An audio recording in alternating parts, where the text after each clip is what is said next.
হায় হায় হায় হায় ভগবান, এ তোমার কি বিধান! এত কড়া রোদ, একটু বৃষ্টির নামগন্ধ নাই। এরকম চলতে থাকলে এবছর বোরো ধান চাষ করব কি করে? ঠিক বলেছ পুটির বাবা, কার্তিক মাসে বড় ধান বসাবো, তবেই না বৈশাখে ধান কাটতে পারবো। এদিকে এদিকে সেচ করে জমিতে জল আনতে গেলে অনেক খরচা, অনেক অর্থের প্রয়োজন। কি করে যে কি হবে আমি বুঝতেই পারছি না। আর বললো না, এবারে দুর্গা পূজায় আমার ছেলেকে জামা কিনে দিতে পারিনি, খুব টানাটানি চলেছিল গো। ভেবেছিলাম কালী পূজার সময় কিনে দেবো, কিন্তু এখন যদি অর্থ ব্যয় করে শেষ করতে হয় তাহলে কি হবে? হ্যাঁ, আমিও তো আমিও তো ভেবে কুল কিনারা খুঁজে পাচ্ছি না। আমি বলি কি পুটির বাবা, চলো না আমরা বরং মহারাজকে গিয়ে আমাদের এই দুঃখের কথা বলি, কি বলো? হ্যাঁ হ্যাঁ হ্যাঁ, তাই তাই চলো, তাই চলো, তাই চলো।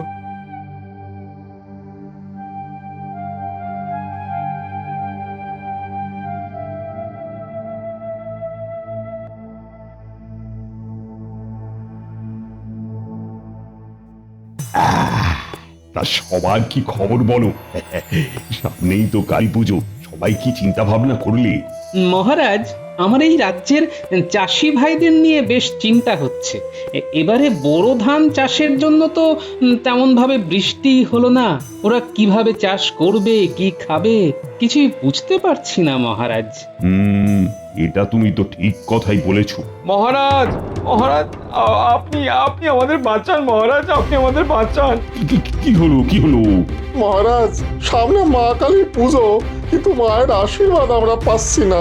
এ এ আবার কিরকম কথা? মায়ের আশীর্বাদ তো আমরা সবাই পাচ্ছি, আর সেই জন্যই তো বেঁচে আছি। রোজ রোজ এত চিন্তা নিয়ে বেঁচে থাকাকে কি আর বেঁচে থাকা বলে মহারাজ? এবারে এতটুকু বৃষ্টি হয়নি, বড় ধান চাষ করার জন্য সেচ করে নদী থেকে জল আনতে হবে। মহারাজ, আপনি আপনি আমাদের কিছু অর্থ দিয়ে সহযোগিতা করুন। দেখলেন তো মহারাজ, আমি ঠিক আন্দাজ করেছিলাম। হ্যাঁ, তোমাদের কথাই তো গোপাল একটু আগেই বলছিল। আমি তোমাদের কষ্টটা বুঝতে পারছি।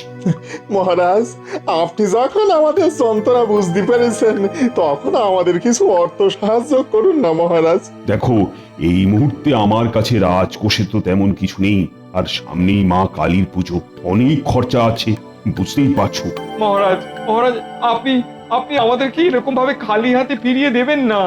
হ্যাঁ মহারাজ, ওরা অনেক আশা নিয়ে এসেছিল। আপনি আপনি এভাবে ফিরিয়ে দেবেন না মহারাজ। দেখো, এই মাসে তো তেমন প্রজাদের খাজনা এসে পৌঁছয়নি। আমিও তাই কিভাবে তোমাদের সহযোগিতা করব সেটাই বুঝতে পারছি না। মহারাজ, আমরা তো এই সমস্যার ব্যাপারে নবাব বাহাদুরকে বলতে পারি। না না, তাতে আরো হিতে বিপরীত হতে পারে। নবাব বাহাদুর সব সময় সুযোগের সদ্ব্যবহার করবেন বলে ওঁত পেতে থাকেন। হুম, গোপাল এটা একদম ঠিক কথা বলেছে। আমাদের রাজ্যের অভ্যন্তরের সমস্যার কথা নবাবকে জানালে নবাব হয়তো আগ্রাসী হয়ে উঠবেন। তারপরে বুধ বৃহস্পতি সব এক করে দেবেন, তখন আমাদের আরো বেশি ভোগান্তি হবে। আচ্ছা আচ্ছা আচ্ছা আচ্ছা, শোনো, যা করার আমাদেরকেই করতে হবে। আমি তোমাদের একদিন ভাবনা চিন্তা করার সময় দিলাম, তোমরা সবাই বাড়ি গিয়ে ঠান্ডা মাথায় ভাবো। কালকে রাজসভায় সবাই এসে আমাকে জানাও যে কে কি ভাবনা চিন্তা করেছো, তারপরে সেই অনুযায়ী সিদ্ধান্ত নেওয়া যাবে। যথাজ্ঞা মহারাজ। ঠিক আছে, ঠিক আছে, সবাই এখন এসো। আর পণ্ডিত, বলুন মহারাজ। তুমি আমার সাথে একটু পটোর কাছে চলো, আমাদের রাজবাড়ির কালী পুজোর প্রতিমা তৈরির কথা বলা আছে যে। চলুন মহারাজ, আর সাথে গোপালকেও নিন, ওর আবার জহুরির চোখ। হ্যাঁ গোপাল, তুমিও চলো। প্রতিমার রং সাজসজ্জা ঠিক হচ্ছে কিনা তুমি তো জানাবে। ঠিক আছে মহারাজ, চলুন দেখে আসি। তার কেউ যাবে নাকি? মন্ত্রী মশাই তো মুখ ঘুরিয়ে বসে রইলেন, যাবার ইচ্ছে নেই, আমরাই যাই। ওটো, প্রতিমা দেখতে এলাম। তা কেমন হচ্ছে, মানে ঠিক সময় হয়ে যাবে তো? হয়ে যাবে মহারাজ, একদম চিন্তা করবেন না। মায়ের মুখটা কেমন হয়েছে সেটা বলুন। খুব মিষ্টি হয়েছে, সত্যি দেখে ভক্তিভাব জাগছে। আমি পটকে বলেছিলাম মায়ের মুখটা যেন একটা শিশুর মতো হয়। ওই মধ্যবয়সী মহিলার মতো মায়ের মুখ হবে এ আমার ভালো লাগে না। মা তো ষোড়শী। সব ঠিক হয় মহারাজ, শুধু ফাঁকিবাজি হয় ওই শিয়ালের জায়গায়। কিরকম কিরকম বলো শুনি। দেখবেন মহারাজ, এমন অযত্নে শিয়ালগুলো বানানো হয় যেন মনে হয় খেতে পারেনি, কিংবা লিখে দিতে হবে এটা শিয়াল। গতবারে দেখেননি ওই শিয়ালটাকে শিয়াল মনে হয়েছিল? একটা মাটির ঢেলা, শুধু মুখের দিকে চেরা আছে আর ওখানে রক্তের দাগ, ব্যাস শিয়াল হয়ে গেল। এই বলেছ গোপাল। ছোট ভাই, ওই গতবার শিয়ালের জায়গায় সত্যি একটা মাটির ঢেলা ছিল। এবার কিন্তু ঠিক করে বানিয়ে। চিন্তা করবেন না মহারাজ, ঠিকভাবে শিয়ালটাও বানাবো। হ্যাঁ, ঠিক আছে ঠিক আছে। হ্যাঁ, তাহলে সময় মতো প্রতিমা তৈরি হয়ে যাবে তো।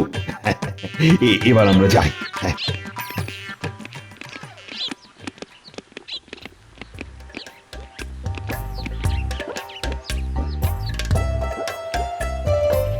কি গোপাল, আরে কি চিন্তা করছো?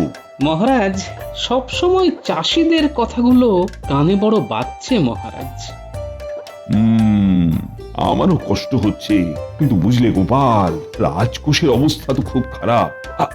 আচ্ছা গোপাল, কি করে এই অবস্থা থেকে চাষিদের উদ্ধার করা যায় একটু ভাবুন। আজ সারা রাত ভাবো, কালকে রাজসভায় সবার সঙ্গে এটা নিয়ে আলোচনা করব। একটা কিছু উপায় ঠিক বেরিয়ে আসবে। ঠিক আছে মহারাজ, দেখি যেমন করেই হোক চাষিদের এই অবস্থা থেকে বাঁচাতেই হবে।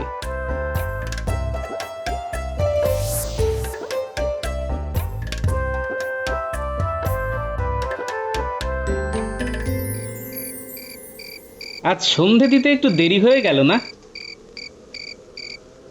এই দেখো প্রদীপটা নিভে যাচ্ছে। এলোমেলো হাওয়া দিচ্ছে তো। গিন্নি, এই দিকটা প্রদীপ রাখো, হাওয়াটা এখানে বাধা পাবে, বুঝলে? ঠিক বলেছ। এই শাঁখটা বাজিয়ে তোমার সাথে কথা বলছি, অনেক কথা আছে জানো। ওই জ্বলন্ত প্রদীপ আমার মনের অন্ধকার দূর করলো। আমি উপায় পেয়ে গেছি। বলো, কি কথা আছে? উটির মা এসেছিল, ওরা ভীষণ কষ্টে আছে গো। যিনি সমস্ত কৃষ্ণনগরবাসী কষ্টে আছে। মহারাজের সঙ্গে কথা বলেছি, বুঝলে? রাজকোষের অবস্থাও খুব সঙ্গীন। তাহলে উপায়? মহারাজও চিন্তিত, তিনি বিকল্প উপায় খুঁজছেন। সভাসদদের ভাবতে বলেছেন। কালী পুজো তো এসে গেল, হাতে তো খুব বেশি সময় নেই। তোমার প্রদীপ আমার মনের অন্ধকার মুছে দিয়েছে। আমি উপায় পেয়ে গেছি গিন্নি। বলি কি উপায়?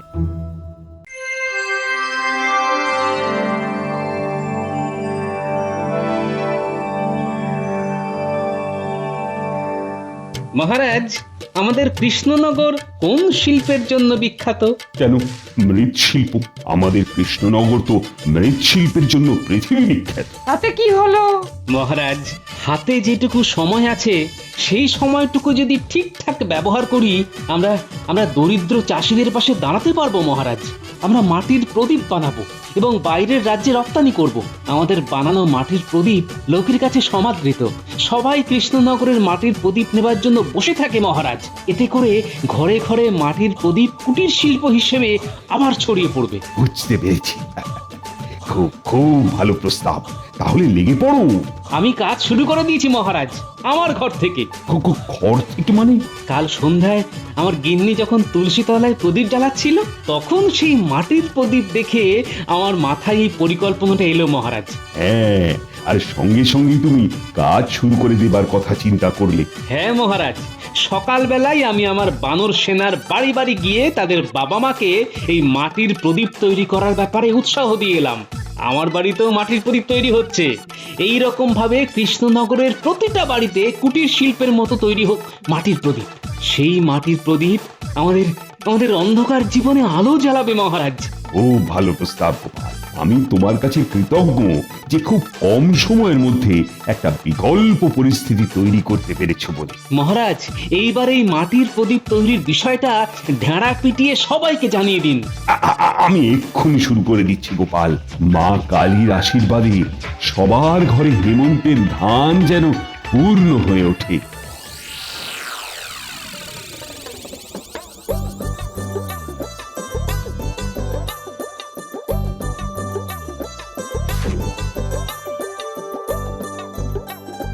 গোপাল দাদা এই নাও মাটি। গোপাল দাদু, এই দেখো কত প্রদীপ তৈরি করেছি। আরো তৈরি করতে হবে, চড়া রোদ আছে, তাড়াতাড়ি শুকিয়ে যাবে। কেমন হচ্ছে? তুমি খুশি তো? আমি খুশি হব সেই দিন যেদিন আমার রাজ্যের চাষি বন্ধুরা বোরো ধানের বীজ পুঁতে চাষ করতে পারবে। আমরা সফল হব। তাই যেন হয়। বলো বলো গোপাল, কি খবর? খবর খুব ভালো মহারাজ, প্রদীপ তৈরি চলছে। প্রত্যেকটা মানুষের যে উৎসাহ, তাতে আমার ভীষণ ভালো লাগছে মহারাজ। আমিও খবর পেয়েছি গোপাল। আমার মন্ত্রী তো গায়ে হাওয়া লাগিয়ে ঘুরছে। মন্ত্রী মশাই গিন্নিমাকে নিয়ে শ্বশুর বাড়ি গেছে। ভাই ফোঁটায় গিন্নিমার ভাইদের ওই ফোঁটা দেবেন, তারপরে আসবে। জানি জানি, আমাকে বলেছে। কি আর করা যাবে, দিয়ে দিলাম সম্মতি। তা গোপাল, এবার আমাদের কি করণীয়? এবার প্রদীপগুলো বিক্রির ব্যবস্থা করতে হবে। যা বিক্রি হবে তাই দিয়ে বোরো ধানের বীজ দেওয়া হবে। আর এই পুরো বিষয়টা গোপাল তুমি দেখবে। যথা আজ্ঞা মহারাজ। গোপাল দাদু, খুব ভালো বিক্রি হয়েছে। হবেই তো, কৃষ্ণনগরের মাটির প্রদীপ দেশ বিদেশে বিখ্যাত। দাদু, আজকে তো ভূত চতুর্দশী, 14 বাতি জ্বালাতে হয়। সকালে 14 শাক খেতে হয়। হ্যাঁ, যত অশুভ আত্মা, ভূত প্রেত সব আলোতে বিদায় নেয়। এটা তো আলোর উৎসব দীপাবলি। আর 14 শাক খেলে কি হয় জানিস কি? না, জানি না তো। খেতে হয় জানি। এই সময় শরীরে নানান রকম জীবাণুর আবির্ভাব হয়। ওই 14 শাকে সব জীবাণু প্রতিরোধক আছে, বুঝলি? তার মানে কত বড় উৎসব ভাব, শরীরের অন্ধকার মুছিয়ে দেয়। দেখুন মহারাজ, হাজার হাজার প্রদীপ কিভাবে কৃষ্ণনগরের প্রত্যেকটা বাড়িতে বাড়িতে জ্বলছে। সব প্রদীপ আমাদের এখানে তৈরি। তা বিক্রি কেমন হয়েছে গোপাল? মনে হয় তো খুব ভালো। যেই উদ্দেশ্যে এই মাটির প্রদীপ তৈরি করে বিক্রি করা, সেই উদ্দেশ্য পূরণ হবে মহারাজ। কাল পুজো, পুষ্পাঞ্জলির পরে মহাভোগ বিতরণ হবে। রাজ্যের প্রতিটা মানুষ সেই মহাভোগ গ্রহণ করবে। আরে এই পুটি নেপলা, আরে তোরা ফুলঝুরি জ্বালা, তোদের জন্য যে বাজি এনেছি। শুধু আলোর বাজি, শব্দবাজি একদম নয়। আমরা শব্দবাজি পছন্দ করি না বিজ্ঞানী দাদু। আমরা শুধু ফুলঝুরি, রং মশাল আর চরকি এই সব ফাটাই। আমরা আলোর বাজি না খুব পছন্দ করি। সবাই জ্বালা জ্বালা, তোদের চোখ দিয়েই তো আমরা এখন দীপাবলির আনন্দ দেখব।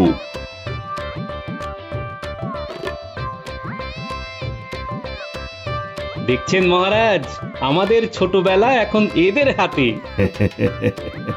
এদের আনন্দ দেখলে তো নিজেদেরই আনন্দ হয়। এরাই তো আজকের আগামীকাল। ওম সর্বমঙ্গল মঙ্গলে শিবে সর্বত্র সাধিকে শরণ্যে ত্র্যম্বকে গৌরী নারায়ণী নমস্তুতে। সৃষ্টি স্থিতি বিনাশনং শক্তিভূতে সনাতনী গুণাশ্রয়ে গুণময়ে নারায়ণী নমস্তুতে। শরণাগত দিনাত্র পরিত্রাণোপরায়ণে সর্বস্বার্থী হরে দেবী নারায়ণী নমস্তুতে। মহারাজ, রানীমা, ফুল মায়ের পায়ে দিয়ে দিন। এবার হাত জোড় করে মায়ের কাছে যা চাইবার চেয়ে নিন। আমার একমাত্র চাওয়া, আমার প্রজারা যেন সুখে শান্তিতে থাকে। প্রজারা তো আমার ছেলে, ছেলে সুখ, মায়ের সুখ। জয় মা। বড় ভালো বলেছ রানী, এই আঁধার যেন দূর হয়ে যায়। মহারাজ, এবার চাষিদের ধানের বীজ দেওয়ার উৎসব শুরু করি। মহারাজ, আমাদের খুব ইচ্ছা রানীমার পবিত্র হাত থেকে আমরা ধান বীজ নেব। নিশ্চয়ই, আমি তো সেটাই ভাবছিলাম। রাজ্যের লক্ষ্মীর হাত থেকে ধানের বীজ নেবে তোমরা। ধান বীজ উৎসব শুরু। আর যারা ভোগ খেতে চাও, যেখানে খাবার আয়োজন হয়েছে সেখানে চলে যাও।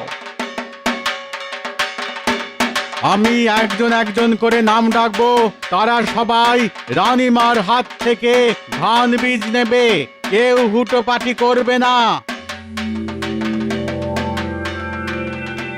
মন ভরে পেট ভরে মায়ের ভোগ খেয়ে নে। গিন্নি, তুমিও পেট ভরে খাও। পুষ্পাঞ্জলি দিয়েছি, মন ভরে গেছে। এবার মন ভরে ভোগ খাবো। গোপাল দাদু, কি যে আনন্দ হচ্ছে কি বলবো। দুদিন আগেও না বাবা মা কিরকম মন মরা হয়েছিল। সব সময় মুখ বুজে বাড়িতে বসে থাকতো আর কাঁদতো। আর তো কান্না নয়, মা কালী তো তোদের কথা রেখেছে। দেখছিস না সবার মুখে কিরকম খুশি। ঠিক বলেছ গো, সবাই ভীষণ ভীষণ খুশি। এসো এসো ভোলা, এসো। আজ তো ওই কৃষ্ণনগরের পথে পথে শুধু তোমারই নাম। আমি কিছু করিনি গো, সবই তাঁর ইচ্ছা। সব কৃতিত্ব মহারাজের। অমন দয়ালু মহারাজ রানীমা পেয়েছি বলে আমরা বর্তে গেছি। তাহলে ওই বড় ধান বপন করা হবে। চাষিরা খুব চিন্তায় ছিল গোপাল। আমাদের ধান বীজ দেওয়ার উৎসব এখানেই শেষ হলো। এখন সবাইকে মায়ের পুজোর ভোগ গ্রহণ করতে অনুরোধ করছি। চলো চলো বিজ্ঞানী, মায়ের ভোগ গ্রহণ করি। গোপাল তো বাচ্চাগুলোকে নিয়ে ভোগের ওখানেই গেছে। চলো চলো, শিগগিরই চলো। মন্ত্রী মশাইকে দেখছি না তো। মন্ত্রী মশাই গিন্নিমাকে নিয়ে শ্বশুর বাড়ি গেছেন, ভাই ফোঁটা কাটিয়েই আসবেন। ও, আজ সকালটা কাটলেই তো কাল ভাইফোঁটা। যাদের বোন আছে তাদের কি মজা না। বোনের হাত থেকে ফোঁটা নেওয়া আমার আর হলো না। আমারও তো তাই অবস্থা গো ভোলা, আমাকে পুঁটি ফোঁটা দেয়। তবে ওই নাতনির হাতে ফোঁটা, ওটাও খুব মধুর। না, আজই মহারাজকে এই বিষয়টা নিয়ে বলবো। ওই তো মহারাজ রানীমা সবাই এদিকেই আসছেন। কি গো গোপাল, তুমি আগে আগে এখানে চলে এলে কেন? এই বাচ্চাগুলোকে তাড়াতাড়ি করে বসিয়ে দিলাম, অনেক রাত হলো তো। মহারাজ, আজ কেটে গেলেই কাল আবার একটা উৎসব। হ্যাঁ, ভাতৃদ্বিতীয়া, ভাই ফোঁটা। মহারাজ, একটা নিবেদন আছে আপনার কাছে। বলে ফেলো গোপাল। আজ আমি কল্পতরু, তুমি যা চাইবে তাই পাবে। মহারাজ, আজ তো ভোগ গ্রহণ, সব নিরামিষ। খিচুড়ি, পায়েস, পরমান্ন, মিষ্টি, চাটনি। পুজোর প্রসাদ তো নিরামিষই হবে গোপাল। তা তো জানি মহারাজ, কিন্তু রাজ্যের মানুষ এই খুশিটাকে আরেকটু লম্বা করতে চাইছে। বলো শুনি। কাল ভাইফোঁটা মহারাজ। এখানে অনেক মানুষ আছে যাদের বোন নেই, তাদের এই দিনটা বড্ড কষ্ট হয় মহারাজ। আবার অনেকে আছে মহারাজ, তাদের ভাই নেই। ভাইকে ফোঁটা দেওয়ার যে আনন্দ, সেটা তারা পায় না। আমি গোপালের ইঙ্গিত বুঝে গেছি মহারাজ। গোপাল, তোমার ইচ্ছে পূরণ হবে। আরে আমাকে জানাও। গোপালের কি ইচ্ছে আমি তো কিছুই বুঝতে পারছি না। গোপাল চাইছে ভাই ফোঁটার ভোজ। আমি বলছি ভাই ফোঁটার ভোজ রাজবাড়ি থেকেই হবে। রাজবাড়ি থেকে? ভাই ফোঁটা? তো ফোঁটা দেবে কি? আমার ভাই আসবে, তাকে আমি ফোঁটা দেব। তার সাথে আমার রাজ্যের প্রজাদেরও আমি ফোঁটা দেব। এটা কি করে সম্ভব হবে গিন্নি? কেন মহারাজ, অসম্ভবের কি আছে? তুমি তো মা, আরে মা হয়ে কি করে ছেলেদের ভাই ফোঁটা দেবে? মায়ের একটি রূপ দিদি। দিদিও শাসন করে, মাও শাসন করে। আমি আসলে মা, রূপ বদলে দিদি। আমার পুত্র সম ভাইদের দীর্ঘ জীবন কামনায় জমির দুয়ারে কাঁটা দেব মহারাজ। রানীমার সাথে আমিও দেব, আমিও ফোঁটা দেব। তাহলে মহারাজ কি হলো? মা দুর্গা যেমন মাতৃরূপে থাকেন, তেমনি অগ্নি রূপেও থাকেন। তাহলে তো আর কোনো বিরোধ নেই। বিরোধ? আরে বলো কি গোপাল, আমার রাজ্যে এ তো ভীষণ আনন্দের একটা অনুষ্ঠান। তাহলে কাল আবার ভোজ, দিনে ও রাতে। ভাই ফোঁটার ভোজ। নাও নাও নাও, এবার সবাই প্রসাদ গ্রহণ করো, রাজ্যে শেষ হয়ে এলো।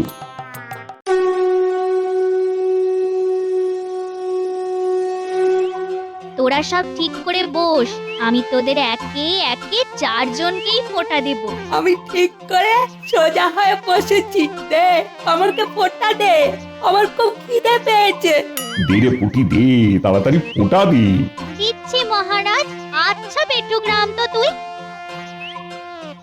এই নে। মন্ত্রটা জানিস তো? জানি জানি, ভাইয়ের কপালে দিলাম ফোঁটা, জমদুয়ারে পড়লো কাটা। যমুনা দেয় জমকে ফোঁটা, আমি দিই আমার ভাইকে ফোঁটা। ভাইয়ের কপালে দিলাম ফোঁটা, জম দুয়ারে পড়লো কাঁটা।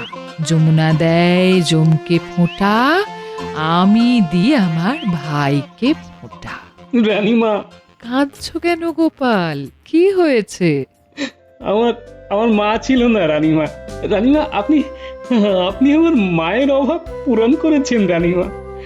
আর আর আজ আপনি আমার দিদির অভাবও পূরণ করলেন রানীমা। আমি আমি কি ভাগ্যবান রানীমা। নাও গোপাল, মিষ্টিটা খেয়ে নাও। এবার ভোলা তোমাকে ফোঁটা দেব। তোমাদের সবার ফোঁটা নেওয়া হয়েছে, এবার আমার পালা। গোপাল গিন্নি, দাও, তুমি তোমার মহারাজকে ফোঁটা দাও। তারপরে আমি দেব। তারপর আমি দেব মহারাজ। আমার হাতে ফোঁটা নেবেন তো? সে কি, কেন নেব না? আমি তো ফোঁটা নেবার জন্য বসে আছি। আমি তো ভাগ্যবান গোপাল। প্রথমে বোনদের হাতে ফোঁটা, তারপর নাতনির হাতে ফোঁটা। এই ভাইয়ের কপালে দিলাম মোটা, জম দুয়ারে পড়লো কাঁটা। যমুনা দেয় জমকে ফোঁটা, আমি দিই আমার ভাইকে ফোঁটা।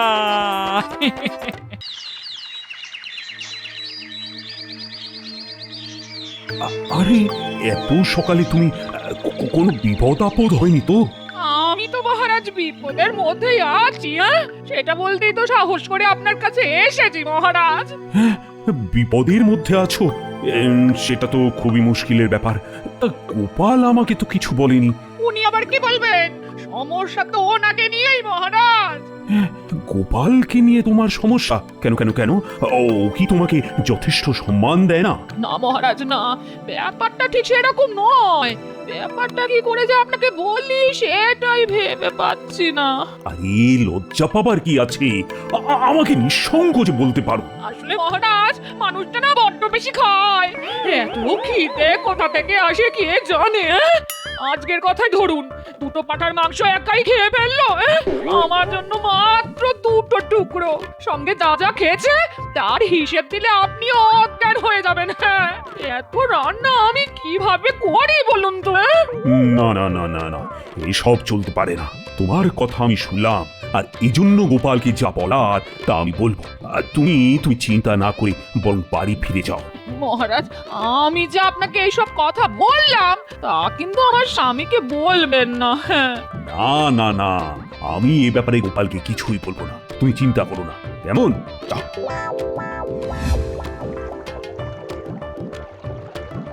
মহারাজ, যথারীতি গোপাল এখনো আসেনি। প্রতিদিন যদি গোপাল দেরি করে আসে তাহলে তো ওকে রাজসভায় রাখার কোনো মানেই নেই। সময় মতো আসবে কি করে? আজ দুটো পাঁঠার মাংস তো ও একাই খেয়েছে। ওর গিন্নির জন্য রেখেছে মাত্র দুটো টুকরো। আচ্ছা আচ্ছা, ও কি পাগল হয়ে গেছে? এত খাওয়া কোনো মানুষ খেতে পারে?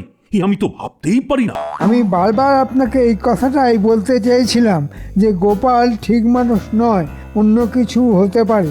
মন্ত্রী কাকে অমানুষ বলছিল মহারাজ? নিশ্চয়ই আমাকে নয়।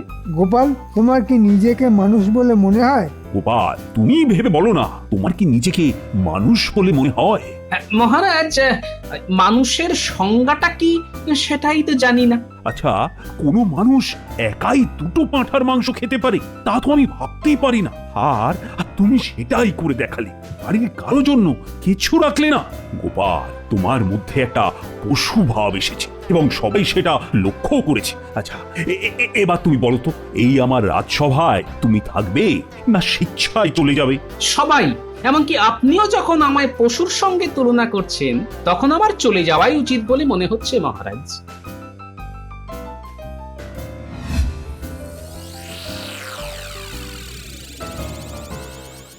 মানুষটা একটু বেশি খায়, তার জন্য আমি এত কথা শুনিয়ে দিলাম। না, ব্যাপারটা ঠিক হলো না। এখনো ফিরলো না। কি যে হবে কে জানে। বিশেষ করে মহারাজের কাছে নালিশ করাটা ঠিক হয়নি। মহারাজ যদি অপমান করে বসে তাহলে তো সর্বনাশ, চাকরিটাও চলে যাবে। তখন খাবো কি, পড়বই বা কি, সংসারটা চলবে কি করে?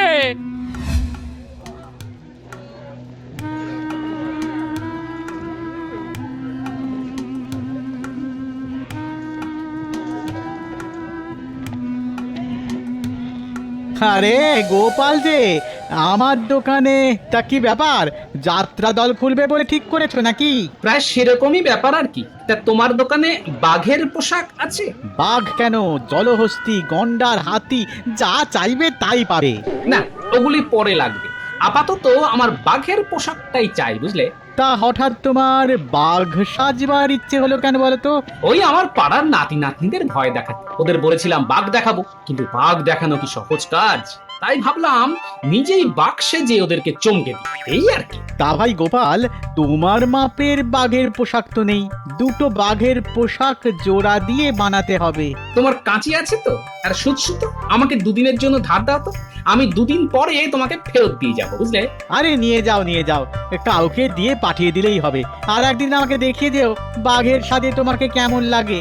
নিশ্চয়ই নিশ্চয়ই।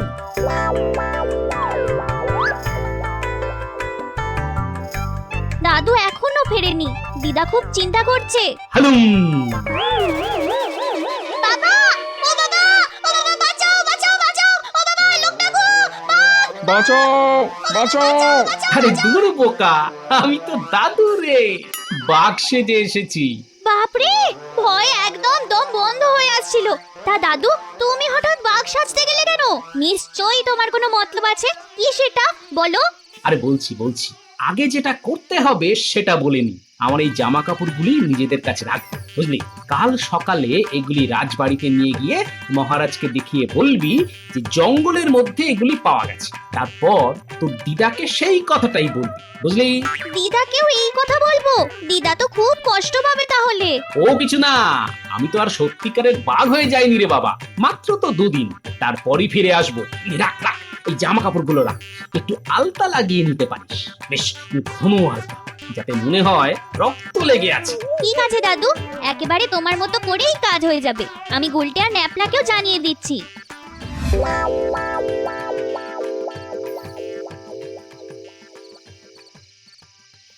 লোকটা কি আর ফিরবে না? আমি কি এমন কথা বলেছি যে তার জন্য একদম বিভাগ্য হয়ে গেল? বলার মধ্যে বলেছি জলহস্তি, গন্ডার, হাতি, এগুলো কি খারাপ কথা নাকি? আমি তো আর পশু বলিনি। এত রাত হয়ে গেল, এখনো ফিরলো না। আমার তো খুব চিন্তা হচ্ছে, কিছু যদি হয়ে যায় তবে কি হবে গো?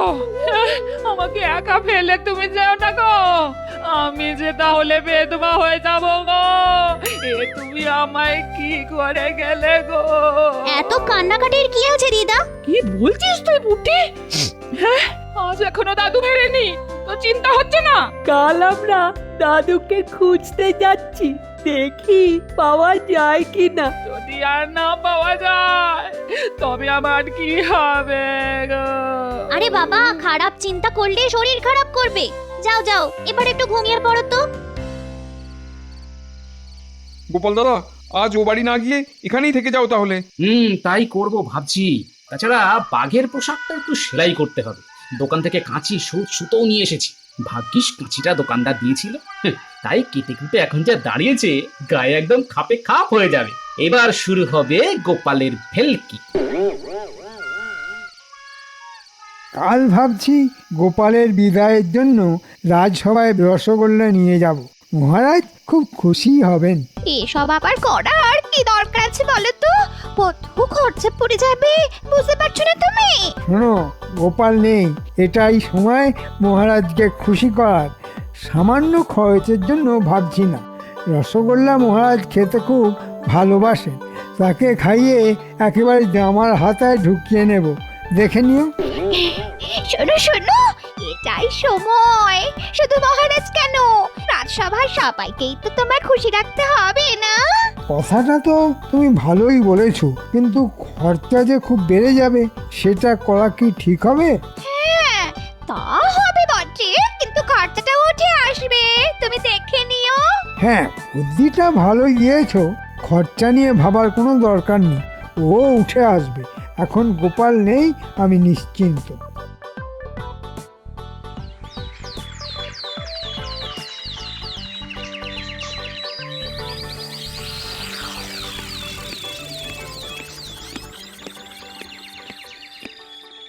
মহারাজ, আজ সকলের জন্য এই সামান্য রসগোল্লা নিয়ে এসেছি। হঠাৎ সবাই মিলে ভাগ করে খাবো, এই আর কি। সাধুন সাধুন। আজ গোপাল থাকলে একাই সাবড়ে দিত। আগে সত্যি কথা বলতে কি, গোপাল বিদায় হতেই ভাবলাম যাই মহারাজকে রসগোল্লা খাইয়ে আসি। এই নিন, একেবারে গরম গরম রসগোল্লা খান। আরে রাজসভাতে বাঘ ঢুকে গেল। প্রহরী প্রহরী, বাঘকে ধরো, আটকাও। ব্যাঘ্রং ব্যাঘ্রং রাজসভাতিং।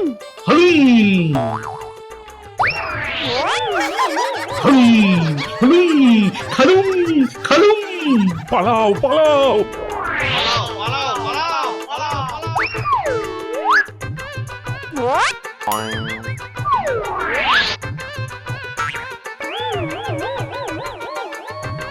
রাজবাড়িতে বাঘ পড়েছে। সর্বনাশ সর্বনাশ হয়ে গেছে। রানী রানী, বাঘ বাঘ বাঘ। চলো চলো চলো, খাটের তলায় লুকোই। সে কি, রাজবাড়িতে বাঘ? খাটের তলায় কেন?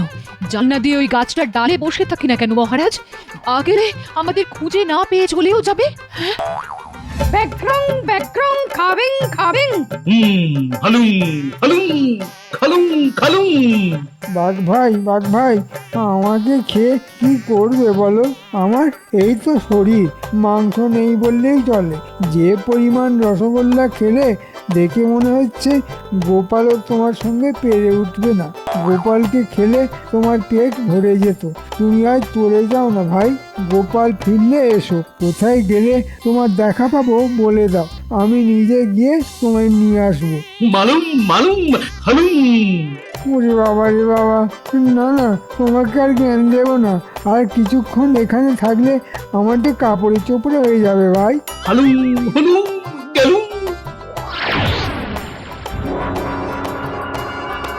এই বেটা পণ্ডিত, ওইভাবে ঝুলে থেকে বাঘ তাড়ানো যায়? দেখলে কেমন ভাবে বাঘটা আমার কথা শুনে চলে গেল। দুর্গন্ধং দুর্গন্ধং। ইমা, তোমার যে কাপড়ের চোপড়ে হয়ে গেছে গো মন্ত্রী। কি অসভ্য বাঘ রে বাবা, আমার গায়ে করলি কেন? পণ্ডিতের গায়ে করতে পারলি না? মরকট, নির্বোধ, হতচ্ছাড়া, বিড়াল, ছুটো। বাঘটা এখনো আছে? নং মহারাজং গেছেন গেছেন। তাহলে মন্ত্রী কার সঙ্গে কথা বলছে? ভয়ের কোনো কারণ নেই মহারাজ, দিয়েছি একটা বাঘকে তাড়িয়ে, কিন্তু এমন অসভ্য বাঘ যে কি বলবো, আমার গায়ে করে দিয়ে গেল। মিথ্যাং মিথ্যাং মহারাজং।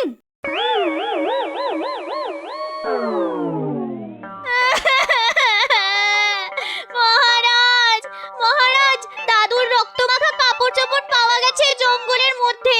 দাদুকে দুদিন ধরে পাওয়া যাচ্ছে না বলে আমরা খোঁজ করতে করতে ওখানে যাই। মনে হচ্ছে দাদুকে বাঘে খেয়ে নিয়েছে। আরে এ তো সত্যি গোপালের জামা কাপড়। মন্ত্রী মন্ত্রী, আমাদের গোপালকে তাহলে বাঘেই খেলো? হায় হায় হায়, এ কি হলো? গোপাল নেই? না না না, আমি তো বিশ্বাসই করতে পারছি না। সেই বাঘটাই আজ এখানে এসে কি সব করে গেল। আপনি গোপালের কথা বলছেন, আমি ভাবছি আপনার কথা। একটা মানুষকে বাঘ আপনাকে যে খায়নি, সেটা কি কম ভাগ্যের কথা? তবে মহারাজ, আমি যতদিন আছি ভাগ্যে আপনি ভয় পাবেন না। দুর্গন্ধং দুর্গন্ধং। মন্ত্রী, তোমার গা থেকে বাবা একটা খুব বিচ্ছিরি গন্ধ বের হচ্ছে। ওই যে বললাম না, বাঘটাকে এমন বকেছি যে আমার গায়ে করে দিয়ে গেল। মিথ্যাং মিথ্যাং। যাও যাও মন্ত্রী, যাও বাড়িতে গিয়ে পরিষ্কার হয়ে নাও, কাল বরং কথা হবে। মহারাজ মহারাজ, আমাদের গোপাল দাদুর কি হবে? আমি কালই যাচ্ছি গোপালের গিন্নির সঙ্গে কথা বলতে। গোপালের এই মৃত্যুতে আমি গভীরভাবে শোকাহত। তার আত্মা যেন চিরশান্তিতে থাকতে পারে, এই কামনা করি। তার সদ্গতির জন্য কাল আমি কিছু মোহর নিয়ে যাচ্ছি।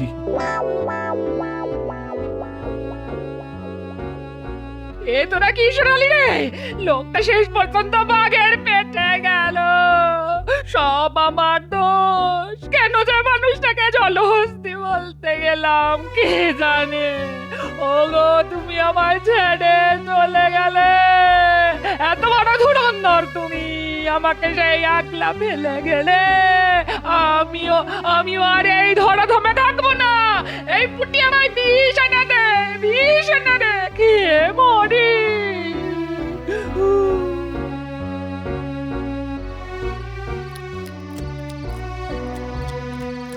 এই শুনলাম আজ নাকি রাজসভায় বাঘ ঢুকে পড়েছিল। আরে বাঘ এমন বকা দিলাম যে সুরসুর করে চলে গেল। দাও তো মাছের মুড়োটা দাও, জমিয়ে খাই। আর কুমড়োর ছেঁচকিটা যা রেঁধেছে না, কোথায় লাগে নবাবের বাড়ি রান্না। আরে বাবা, এত রাতে কে এলো বিরক্ত করতে? সবে মাছের মুড়োটা মুখে তুলেছি, অমনি কোন রাজপুত্র এলো আমার খাওয়া নষ্ট করতে। দূর যাই, দরজাটা খুলে দিয়ে আসি।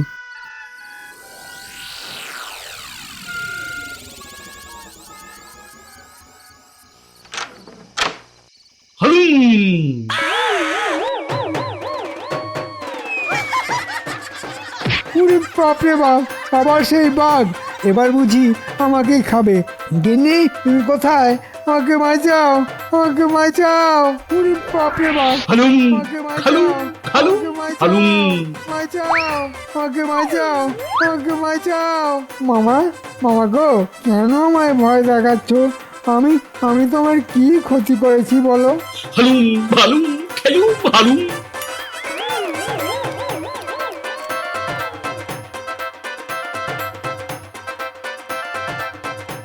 কাল আমার বাড়িতে আবার বাঘ হানা দিয়েছিল মহারাজ।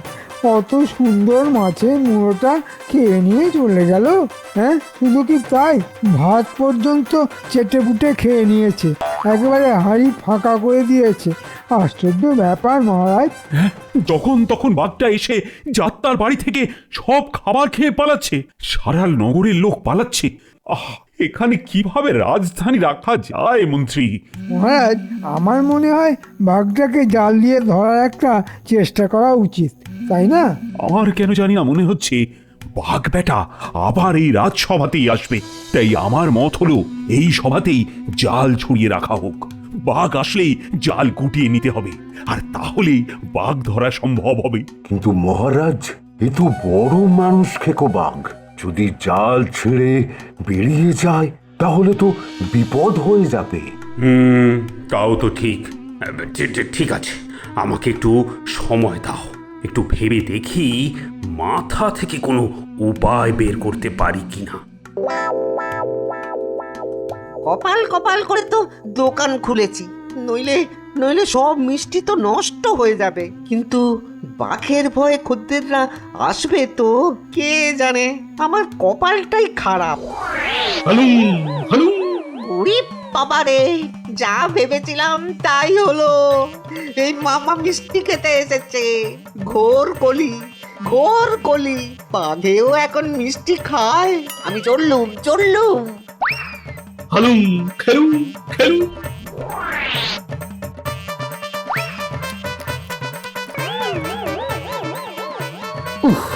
মিষ্টি খেয়ে পেট একেবারে ভরে গেছে। এবার যাই, রাজসভায় গিয়ে দেখি কি হচ্ছে। ধুর, কোনো উপায় তো মাথা থেকে বেরোলো না। এদিকে সমস্ত নগর জনশূন্য হয়ে যাচ্ছে, সবাই পালাচ্ছে একটা বাঘের ভয়ে। আমার মনে হয় আমাদের এবার পালাতে হবে, রাজধানী অন্য কোথাও নিয়ে যেতে হবে। কি বলো মন্ত্রী? আপনার কথায় যুক্তি আছে মহারাজ, কিন্তু সবাইকে সেখানে নিয়ে যাওয়ার জন্য গরুর গাড়িতে যাওয়া মোটেই নিরাপদ হবে না। আমাদের যেতে হবে ঘোড়ার পিঠে। আপনি সহিসদের আদেশ দিন, তারা যেন ঘোড়াশালায় সব ঘোড়াকে জমায়েত করায়। আমরা কাল সকালেই বেরিয়ে পড়ব। আমি সেরকম আদেশই দিলাম। শীঘ্র ঘোড়াদের অশ্বশালায় জড় করা হোক। আচ্ছা, এই মতলব। ঠিক আছে, আমিও আমার মাথার বুদ্ধি কাজে লাগাই।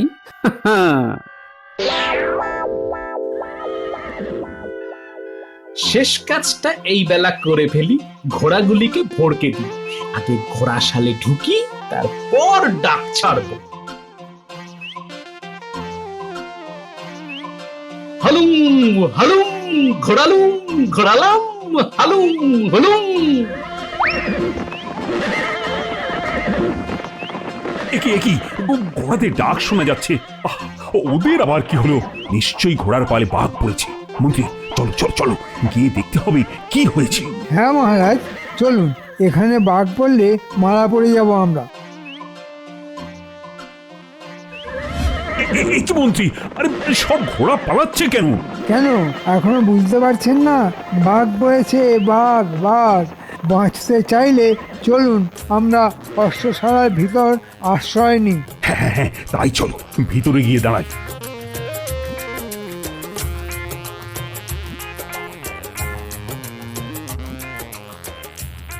সবাই ভেতরে ঢুকে গেছে, এইবার বাইরে থেকে শিকলটা তুলে দিই। মহারাজ, এখানে থাকাও খুব একটা নিরাপদ নয়। চলুন তাড়াতাড়ি রাজবাড়ি যাই, সেখানে কিছু লোক তো পাবো। কি মন্ত্রী, বাইরে থেকে শিকল কে তুলে দিল? বাঘ ছাড়া আবার কে? এটা বাঘ নয় মহারাজ, অন্য কিছু হবে। মহারাজাও পালাচ্ছে না, পালাচ্ছে না। ঘোরকুলি ব্যাঘ্রং কথাং বলে চিতং। মহারাজাও টুকিং টুকিং আমিং গোপালং। গোপাল, গোপাল তুমি বেঁচে আছো? তোমাকে বাঘে খায়নি? আচ্ছা আচ্ছা আচ্ছা, কেন তুমি আমাদের এভাবে বাঘের ভয় দেখালে বলো তো? মহারাজ, পশু আখ্যা দিয়ে আপনারা আমায় রাজসভা থেকে তাড়িয়ে দিয়েছিলেন। আজ একটা পশুর ভয়েই রাজ্যপাট ছেড়ে সদল বলে পালাচ্ছেন। আমাদের ভুল হয়ে গেছে গোপাল। ওই মন্ত্রীটাই আমাকে তোমার বিরুদ্ধে তাকিয়েছিল। ভাই গোপাল, আমি তো মজা করছিলাম, তুমি রাগ করে চলে গিয়েছিলে। রাগ করো না ভাই। আমিও তো আপনাদের সঙ্গে মজাই করছিলাম ভাই মন্ত্রী মশাই। মজায় মজায় কাটাকুটি হয়ে গেল। এবার শিকলটা খোলো গোপাল, খোলো। নিশ্চয়ই মহারাজ। অশ্বশালায় এতক্ষণ আটকে রাখার জন্য আমার অপরাধ নেবেন না মহারাজ।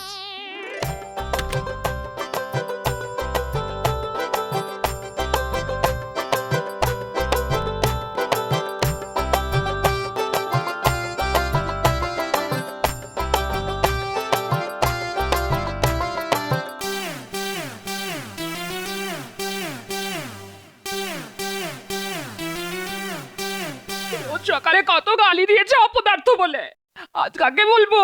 মানুষটাই তো নেই। এখন আমার দিনগুলো কিভাবে কাটবে কে জানে। হালুম হুলুম। এখানেও বাঘ, এবার আমাকে খেতে গেছিস। তবে বেঁচে থেকে আর কি লাভ? কি? হ্যাঁ, তুমি কোথা থেকে এলে? আমাকে জলহস্তি বলেছিলেন না? আসলে জলহস্তির পোশাক কেউ দিতে পারেনি বলে বাঘ সেজেই কাজ সেরে নিলাম। আমাকে ধরতে পারেনি। আচ্ছা আচ্ছা, তাহলে তুমি বাঘ বাহাদুর। এখন দেখাচ্ছি তোমার মজা। দাঁড়াও, হাতে পেলে না, একদম আস্ত রাখবো না।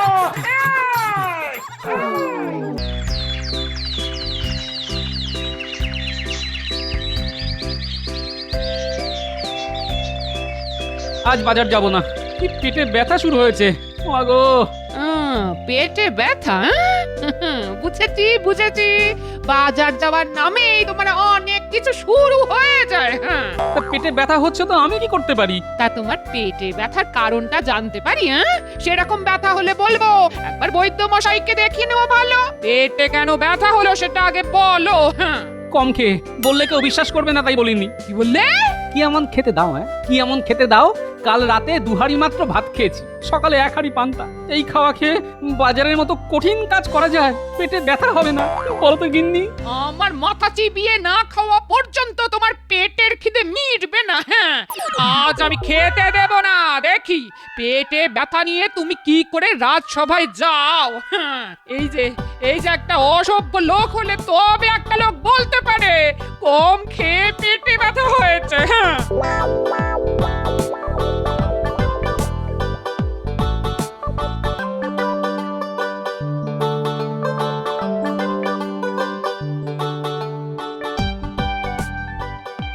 আরে আজ মহারাজ আসার আগে আমি চলে এলাম। কি মন্ত্রী মশাই, মহারাজ যে আজ দেরি করে আসছেন তাকে কিছু বলতে পারবেন? মহারাজ অসুস্থ, আজ আসতে পারবেন না। তাই মহারাজ রাজবৈদ্য, মন্ত্রীমশাই আর গোপাল ভাঁড়কে ডেকে পাঠিয়েছেন। মহারাজ অসুস্থ, দরকার রাজবৈদ্য, সঙ্গে আবার গোপালকে কেন ডাকাডাকি? গোপাল কোন কাজে লাগবে? হ্যাঁ, আপনার সঙ্গে আমি একমত। মহারাজ অসুস্থ, দরকার রাজবৈদ্য। আপনি কোন কাজে লাগবেন? গোপাল দিনকে দিন তোমার স্পর্ধা বেড়ে যাচ্ছে। এখন মহারাজ অসুস্থ, তিনি যতদিন না সুস্থ হন রাজকার্য চালাবো আমি। আমার সঙ্গে মুখ সামলে কথা বলবে।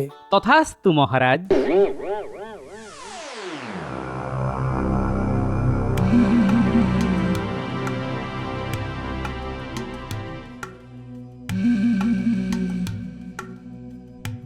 গোপাল, ও মা, গোপাল, পেটে যে অসহ্য ব্যথা, কিছু কিছু ব্যবস্থা করো, নইলে নইলে মারা যাবো যে। না না না না মহারাজ, আমি যে পাচনটা দিচ্ছি তা ব্যথা উপশমের জন্য।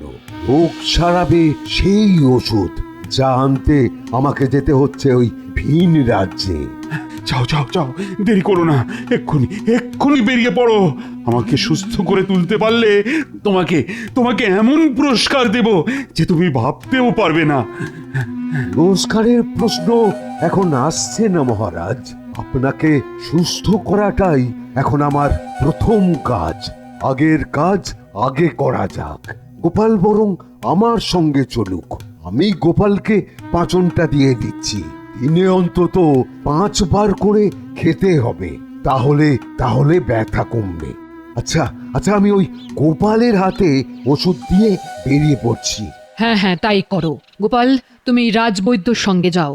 আর মন্ত্রী মশাই, এই সময়টা রাজকার্য আমি আপনার সঙ্গে একসাথে সামলে নিচ্ছি, ঠিক আছে? আপনি কেন এত কষ্ট করতে যাবেন মহারানী? আমি সামলে নিতে পারবো। আমি যা বললাম তা মহারাজের আদেশ মনে করে পালন করুন। আর গোপাল, সে কি করবে? সেটা আপনার পরে ভাবলেও চলবে। কি মহারাজ, আমি আপনার নির্দেশ মতোই তো এই আদেশ দিলাম। হ্যাঁ মন্ত্রী, মন্ত্রী, আমি সুস্থ না হওয়া পর্যন্ত মহারানী রাজকার্য চালাবে। প্রয়োজনে প্রয়োজনে রানী রানী গোপালের পরামর্শ নেবেন। কি বুঝলেন বৈদ্যমশাই, মহারাজের অসুখটা কি খুব খারাপ?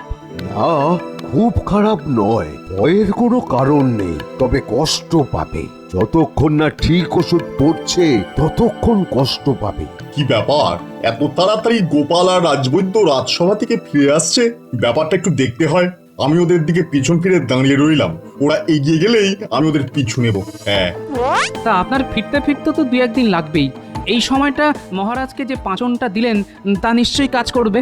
এখন কিছুটা কাজ করবে, কিন্তু আসল ওষুধ না পড়লে মহারাজ পুরোপুরি সুস্থ হবেন না। আচ্ছা বুঝলাম, মহারাজ অসুস্থ, রাজবৈদ্য যাচ্ছে ভিন রাজ্যে ওষুধ আনতে। হ্যাঁ, এটাই সুযোগ। আমি মহারাজ কৃষ্ণচন্দ্রের সাথে রাজ্য ছারখার করে দেব একেবারে। আমাকে মন্ত্রীপদ থেকে বরখাস্ত করে রাস্তার ভিখারি বানানোর প্রতিশোধ নেব। যাই যাই, পিছু পিছু গিয়ে আরো কথা শুনে নি। হ্যাঁ, না না, আমি একা কি করতে পারি? তবে হ্যাঁ, মহারাজের যদি কেউ ক্ষতি করার চেষ্টা করে তাকে আটকানোর চেষ্টা আমি করবই। তুমি মুন্ডু করবে? আমি যা ভেবে রেখেছি তা আটকানোর সাধ্য কারোর নেই।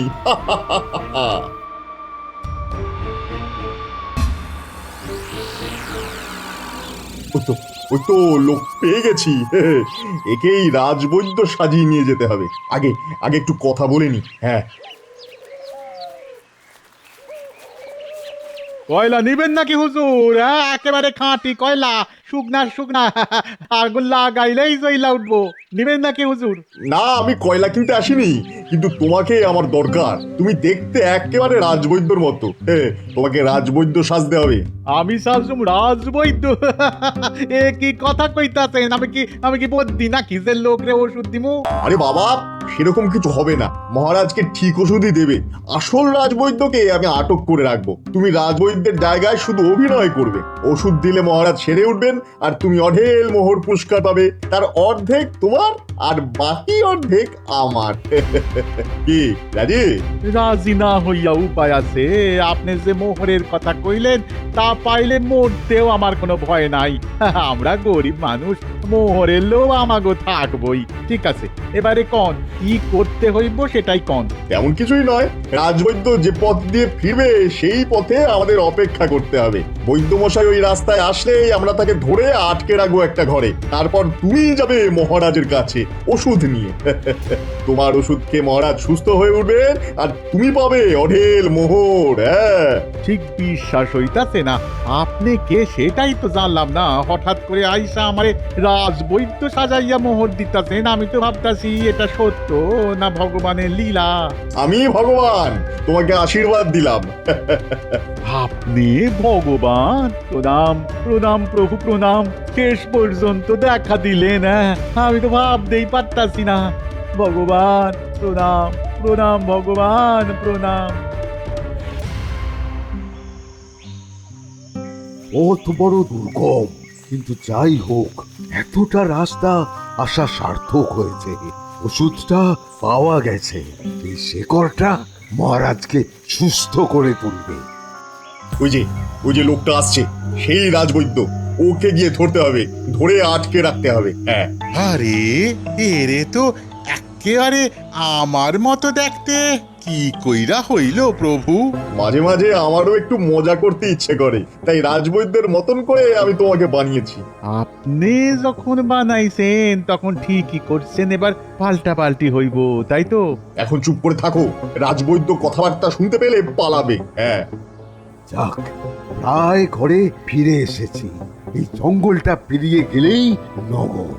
চলো এবার গিয়ে রাজবৈদ্যকে ধরে ফেলি, তারপরে চোখ বেঁধে ওই যে ঘরটা দেখা যাচ্ছে ওইখানে বন্দি করে রাখি।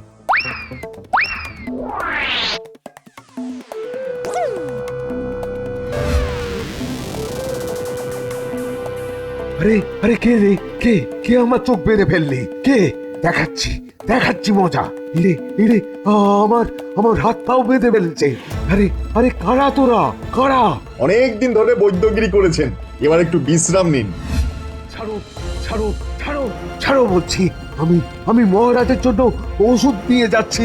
আমাকে আমাকে এইভাবে আটকিও না। আমাকে ছাড়ো ছাড়ো। এবার আপনার চোখ খুলে দিচ্ছি, দেখুন তো চিনতে পারছেন কিনা। আরে আরে, ভগবান যে, তুমি এখানে কি করছো? আর আরে, এই লোকটাকে একদম আমার মতো দেখতে। এটা কি করে হলো? হইল মানে আপনি ভগবান রে অপমান করেন? আপনার সাহস তো কম নয়। আপনি আর রাজবৈদ্য নন, এখন থেকে আপনার জায়গায় রাজবৈদ্য হবে এই লোকটা। কি মিল দেখছেন আপনার সঙ্গে? দিন, ওষুধটা দিয়ে দিন। কেন দেব? হ্যাঁ, কেন দেব? এই ওষুধ আমি কত কষ্ট করে জোগাড় করেছি, আর আর আমি তোমাকে কেন দেব? না দিলে মহারাজ বাঁচবেন না, আর মহারাজ অক্কা পেলে আপনার রাজবৈদ্যগিরিও আর করা হবে না। ব্যাস। শোনো নকল বৈদ্য, রাজসভায় একটা ভুড়িওয়ালা মোটা সোটা লোক আছে। হ্যাঁ, সবাই তাকে গোপাল বলে ডাকে। তাকে এড়িয়ে যাবে। লোকটা ভয়ানক বুদ্ধিমান, তার সঙ্গে বুঝে শুনে কথা বলবে, কেমন? আজ তো রাজবৈদ্যর ফেরার কথা, কখন ফিরবে কে জানে। খুব দুশ্চিন্তা হচ্ছে। এসে গেছেন রাজবৈদ্য মশাই এসে গেছেন। আর কোনো চিন্তা নেই, এবার মহারাজ ভালো হয়ে উঠবেন। উমা, আসুম না কেন? হ্যাঁ, মহারাজের শিকড়টা বাইকটা খাওয়াইয়া দিতে হইব। মহারাজ একেবারে লাফালাফি শুরু কইরা দিব। কি রাজবৈদ্যর ভাষা বদলে গেল কি করে? অবাক কাণ্ড। বাবা, মহারাজ লাফালাফি শুরু করে দেবেন?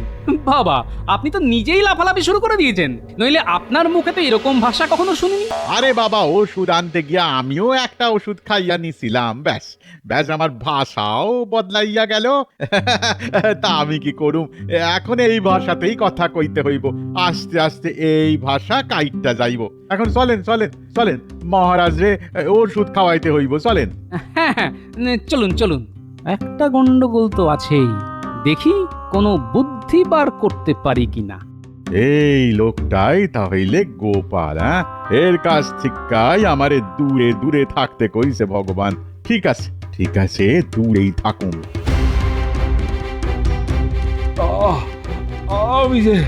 আমি যে পারি না রানী, পেটের অসহ্য ব্যথা নিয়ে আর কতদিন থাকা যায়? রাজবৈদ্য কি এখনো আসেনি? আমি যে আর পারছি না।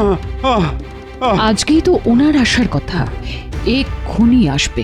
আপনি একটু অপেক্ষা করুন মহারাজ।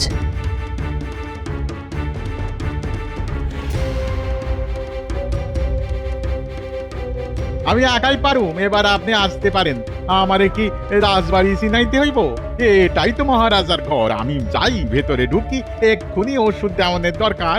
আরে আরে, এটা কি করছেন বৈদ্যমশাই? এটা তো রানীর স্নানের ঘর, আপনি সেখানে ঢুকে পড়ছেন। সবকে ভুলে গেলেন নাকি?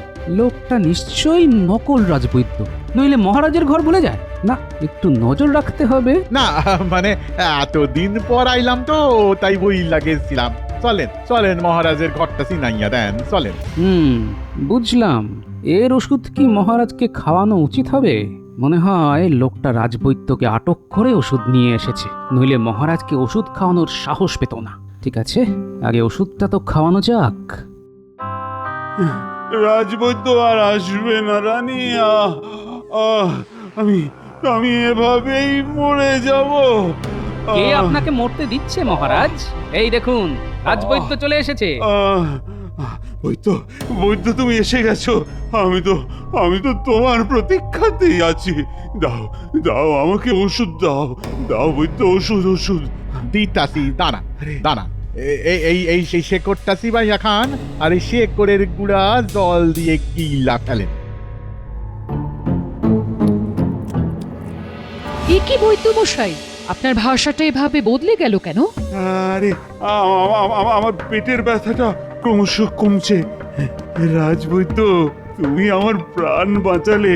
তোমাকে আমি মোহর দিয়ে ভরিয়ে দেব।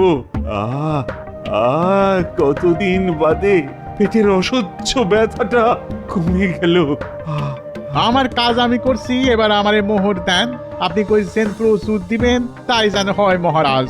রাজবৈদ্য নিজের থেকে মোহর চেয়ে নিচ্ছে, অবাক কাণ্ড। এটা তো হতে পারে না। ঠিক আছে, ব্যাপারটা দেখতে হচ্ছে।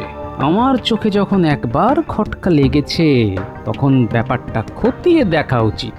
রানী, রাজবৈদ্যকে এক ঘড়া মোহর দেবার ব্যবস্থা করে দাও। শোন, ওই রাজবৈদ্যর উপর নজর রাখতে হবে। মনে হচ্ছে লোকটা নকল বৈদ্য সেজে এসেছে। তোরা লোকটার উপর নজর রাখবি, বাকিটা আমি দেখছি। তুমি চিন্তা করো না, আমরা দুবেলা লোকটার উপর নজরদারি করব।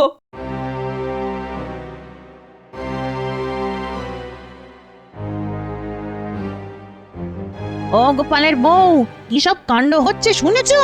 রাজবৈদ্যর ওষুধ খেয়ে নগরে সবার পেটে ব্যথা হচ্ছে। সে কি সাংঘাতিক ব্যথা, একেবারে কাটা ছাগলের মতো ছটফট করছে। তো আমার স্বামীকে বলো না মহারাজের কাছে নালিশ জানাতে। তো সব কাণ্ড ঘটে গেছে আর আমি জানি না। ঠিক আছে, আমি আমার কর্তাকে সব খুলে বলবো। দেখি কোনো সুরাহা করা যায় কিনা। শুনেছো কি সব কাণ্ড হচ্ছে? বৈদ্য মশাইয়ের ওষুধ খেয়ে নগরে সবার পেটে ব্যথা হচ্ছে। সে ব্যথা নাকি মারাত্মক। আমিও শুনেছি। মহারাজের কাছে বিষয়টা তুলতে হবে।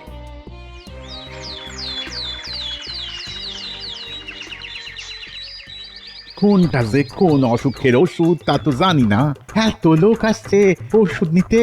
যাও, কালকেই পালিয়ে যাব, ভগবান অপেক্ষা করছে। শুনলি, কালকের এই নকল বৈদ্য চলে যাবে ভগবানের কাছে। তার মানে সেই শয়তানটা এখনো এখানেই আছে আর খারাপ কাজগুলো করে যাবে। চল চল, দাদুকে সব খুলে বললি গিয়ে। এই বৈদ্য যে নকল সে ব্যাপারে কোনো সন্দেহ নেই, কিন্তু প্রমাণ করব কি করে? মহারাজ তো বিশ্বাসই করতে চাইবেন না। দাদু, আমরা নিজের কানে শুনে এসেছি, এই বৈদ্য না আসল বৈদ্য নয়। দেখতে একদম এক বলে ভগবান একে পাঠিয়েছে। ভগবান? ও এখনো এই নগরেই আছে? আচ্ছা, তার মানে ও এখনো শয়তানি করে যাওয়ার চেষ্টা করে যাচ্ছে। কাল এই নকল বৈদ্য যাবে ভগবানের কাছে। তাহলে তোরা ওর পিছু পিছু যাবি, তোদেরও চেনে না, আর রাস্তায় দাগ কাটতে কাটতে যাবি যাতে আমি বুঝতে পারি। ঠিক আছে দাদু, ও বেরোলেই আমরা ওর পিছু পিছু যাব। এবার যাইতে হইব, ভগবান অপেক্ষা করতেছে।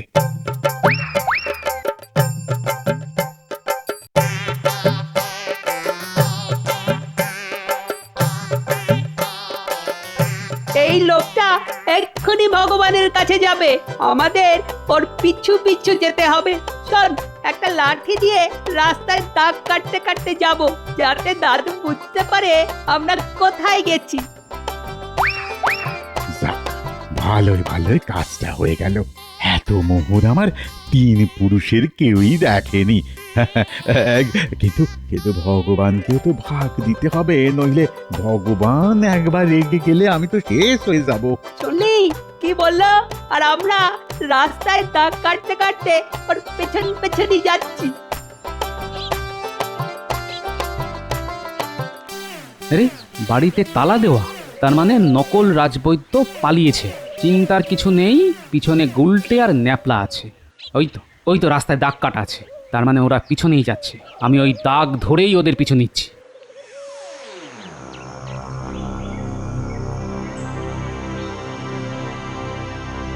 হে ভগবান, এই নিন আপনার ভাগের মোহর। এবার আমি যাই। না না, তোমাকে আমি ছাড়ছি না, এখনো কত কাজ বাকি। না না, আমি আর কোনো কাজ করতে পারুম না। মহারাজের কোনো ক্ষতি হোক এমন কোনো কাজ আপনি আমারে দিয়া করাইতে পারবেন না। আপনি কিসের ভগবান মশাই?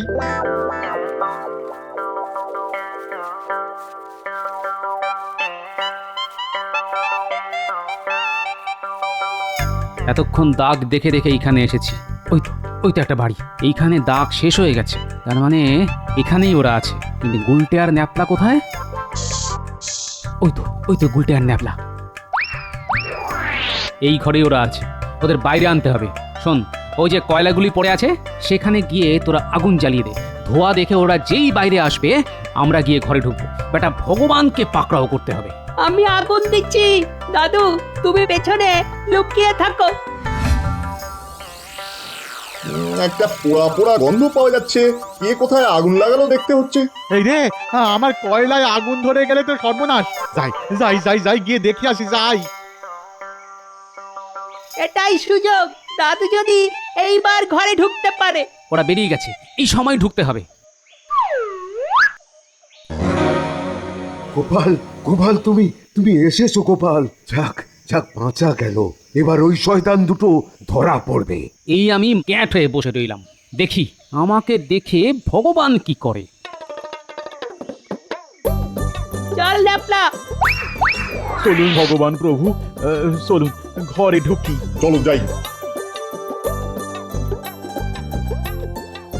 এসো এসো ভগবান, কতদিন পর তোমার দেখা পেলাম। তা আছো কেমন? ভালো তো? আরে গোপাল, তুমি এখানে? যেখানে বাঘের ভয় সেখানেই সন্দেহ হয়। এই গুলটে ন্যাপলা, দে বাড়িটাকে পুড়িয়ে জ্যান্ত পুড়িয়ে মারি বদমাস ভগবান আর এই নকল রাজবৈদ্যকে। দাঁড়াও দাঁড়াও দাঁড়াও, আমরা আগে বাইরে বেরিয়ে যাই, তারপর। আরে আমি তো ভগবানের কথা শুন নাই এই সব করলাম, আমারে প্রাণে মাইরেন না। আসল ভগবানটা কে, কোন জন? ওই যে মোটা সোটা লোকটা, উনি হচ্ছেন আসল ভগবান। উনি যা বলবেন তাই করো, মহারাজের কাছে একটাও মিথ্যে কথা বলো না। গুলটে ন্যাপলা, তোরা দুজন ওদের বেঁধে টানতে টানতে রাজবাড়ি নিয়ে যা, আমি পিছন পিছন যাচ্ছি। কই কোথায় রাজবৈদ্য? আমার জীবন যে ফিরিয়ে দিয়েছে, কোথায় সে?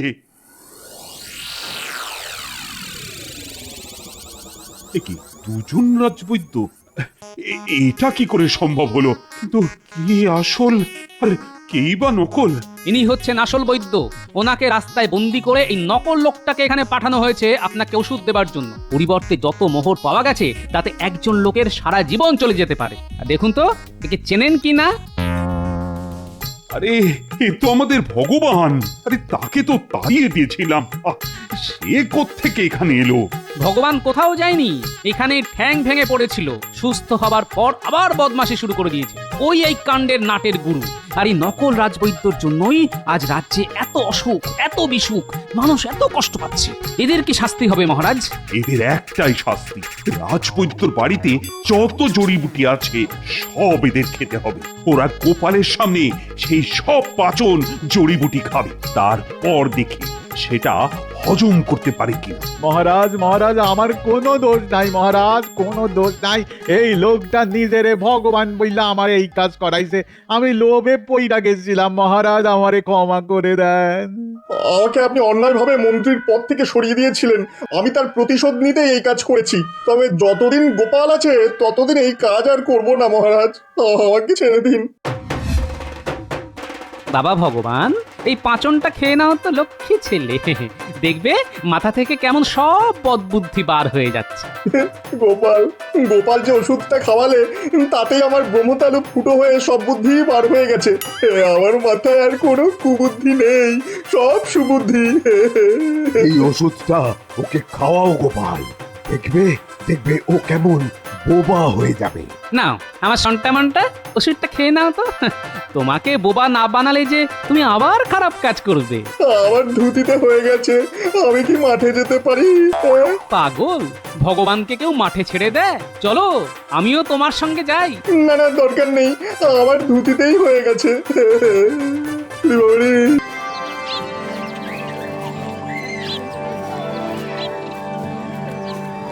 আরে গোপাল, এত সকালে বাজারে? হ্যাঁ, ঘুমটা তাহলে ভাঙলো। আসলে একটা স্বপ্ন দেখছিলাম বুঝলে, গিন্নি চিৎকারে গেল ঘুমটা চটকে। ঘুম ভেঙে কি দেখলে? দেখলাম রাজকুমারী যেই নদীতে নেমেছে স্নান করতে, অমনি তার আঙুলের হীরের আংটিটা পিছলে জলে পড়ে গেল। সেটা একটা বোয়াল মাছ মুখে করে নিয়ে জলে ডুব মারল। স্বপ্নটা তুমি কখন দেখেছো বলো তো? এই ধরো ভোরের বেলায়। একেই বলে কাকতালীয় ব্যাপার। ঠিক ওই সময়ই তো এই বোয়াল মাছটা আমার জালে ধরা দিয়েছে। নিয়ে দেখতে পারো, বলা তো যায় না, এটাই হয়তো সেই বোয়াল মাছটা হবে। হ্যাঁ, যে তোমার স্বপ্নে পাওয়া রাজকুমারীর আংটিটা নিয়ে পালিয়েছে। হিরে যদি পাও তবে দেখিয়ে যেও কিন্তু, নইলে বড় দুঃখ পাবো। সে মাছ দেখেই বুঝেছি, হ্যাঁ, গিন্নি তোমার কাছে আসলো বলে।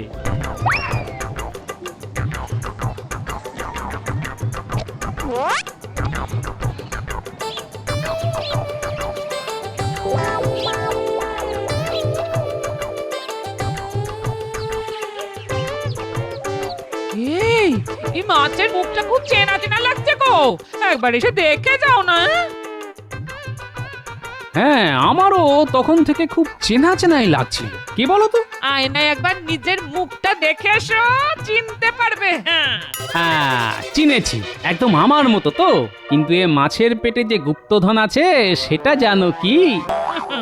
মাছের পেটে গুপ্তধন? তাহলে তোমার পেটেও গুপ্ত কিছু আছে, কেটে দেখতে হয়। আরে কাটোই না, কিছু না কিছু তো পাবেই। এটা মাছ না মুরগি কিনেছো?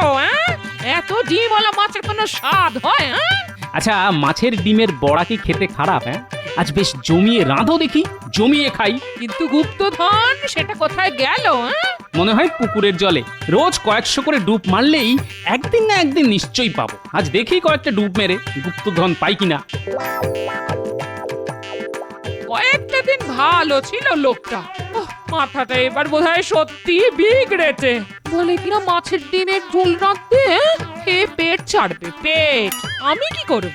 যাক, যতবার খুশি ততবার যাক। তার উপর নাকি পুকুরে কয়েকশো বার ডুব মারবে, তারপর ভাল্লুকের জ্বর নিয়ে তো কথা মুড়ি দিয়ে শুয়ে থাকবেন। সেবা করতে গিয়ে মরবো আমি? না বাবা না, আমি এত কিছু করতে পারবো না। এলে রেখে যেদিকে দু চোখ যায় সেই দিকে চলে যাব। হ্যাঁ,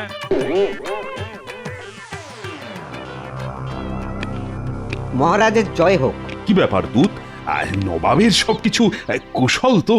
হ্যাঁ মহারাজ, তিনি কুশলেই আছেন। আপনার কাছে একটা সাহায্য তিনি চেয়েছেন। আমাদের নবাবিতে অনেক প্রাচীন ধ্বংসাবশেষ আছে, সেই রকমই একটা পুরাতন প্রাসাদ মেরামতি করতে গিয়েই এই নকশা তিনি পান। তার খুব আশা যে আপনার এই গোপাল ভাঁড়ই এই নকশার পাঠ উদ্ধার করতে পারবে। এমন ভাষায় লেখা যে কেউ পড়ে উঠতে পারেনি, তাই তিনি গোপালের সাহায্য চেয়েছেন। অবশ্যই যদি আপনি তা অনুমোদন করেন, এই নিন সেই গোপনীয় নকশা। এই নাও গোপাল নকশা।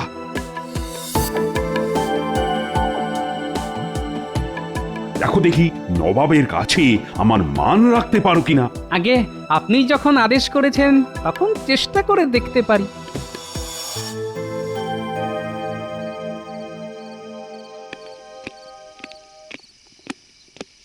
বলো তোমার জন্য কি করতে পারি? কাজটা হলো, নবাব একটা নকশা পেয়েছেন পুরনো প্রাসাদ মেরামতি করতে গিয়ে। এতে কোনো গুপ্তধনের ইঙ্গিত আছে কিনা তা জানতে তিনি এটি মহারাজের কাছে পাঠিয়েছেন। নবাবের ইচ্ছে আমি এটি গোপনে রাখি। তা এটার একটা নকল করে রাখা কি সম্ভব আজ রাতেই? একবার দেখি তো নকশাটা, কিছু বার করতে পারি কিনা। আমি পরখ করে দেখেছি, কেউ ভাষা বুঝতে পারছে না, কারণ মনে হয় এটা উল্টো করে লেখা। ও তাহলে তো কোনো সমস্যাই নেই, মোমের উপর ছাপ তুললেই আসল লেখাটা বেরিয়ে আসবে। তুমি আয়নাটা আনো তো, ওইখানে আছে। হ্যাঁ, আনছি।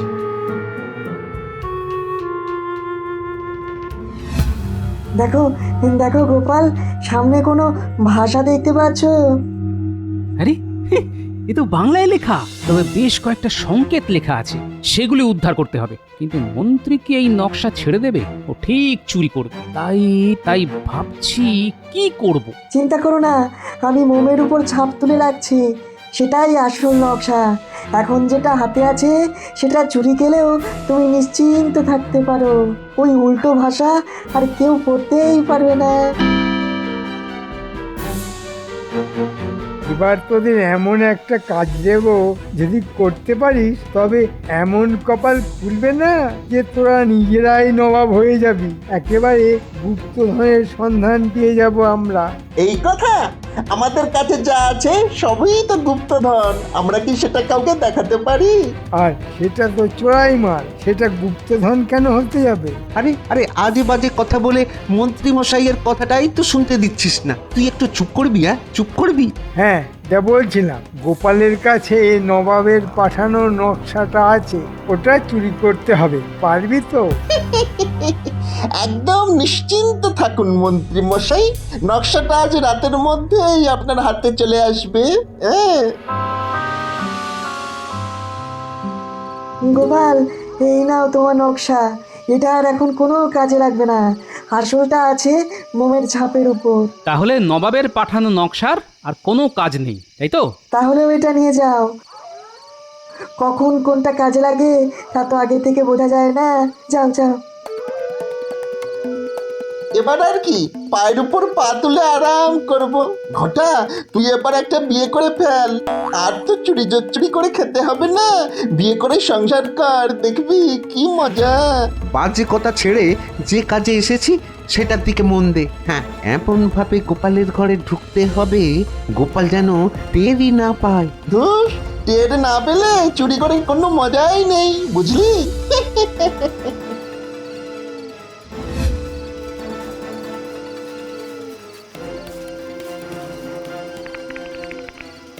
একটা আওয়াজ শুনতে পাচ্ছ? মনে হচ্ছে চোর এসে গেছে। হাই হাই হাই, এখন আমার কি হবে গো? কি আর হবে? নকশা যখন উনুনে দিয়ে দিয়েছো, তখন কি আর তা ফেরত পাওয়া যাবে? উফ, নবাবের কাছে সম্মান একেবারে মাটিতে মিশে গেল। নবাবকে এখন কি জবাব দেবো বলো তো? কি শুনছি রে, গোপালের গিন্নি নবাবের নকশা পুড়িয়ে ফেলেছে। এই জন্যই বলেছিলাম, তেলে কাঁঠাল আর গোঁফে গাছ, বুঝেছিস? ওরা এত দেরি করছে কেন? গোপাল কি ধরে ফেললো নাকি? ওরা যদি আমার নাম বলে দেয় তাহলে তো খুব মুশকিলে পড়ে যাব। কি রে, নকশা পেয়েছিস? না, এবারও হলো না, আমাদের কপালে গুপ্তধন নেই মন্ত্রী মশাই। আরে সে কথা পরে হবে, আগে বল নকশাটা কোথায়? গোপালের গিন্নি উনুনে আগুন জ্বালাতে গিয়ে নকশা পুড়িয়ে ফেলেছে। সেটা তোরা জানলি কি করে? নিজের কানে শুনে এলাম, গোপাল তার গিন্নিকে বলছে তোমার জন্যই আমার গুপ্তধন পাওয়া হলো না, আর তার গিন্নি হাউমাউ করে কাঁদছে। কি বলছিস রে তোরা? গোপালের গিন্নি নবাবের দেওয়া গুপ্তধনের নকশা পুড়িয়ে ফেলেছে। এবার নবাব তো ওকে শুলে চড়াবে, মহারাজও গোপালকে বাঁচাতে পারবে না। এক পক্ষে ভালোই হয়েছে, গুপ্তধন পেতাম কিনা জানা নেই, কিন্তু গোপালের এবার মুন্ডু কাটা যাবে। বাঁচলাম বাবা।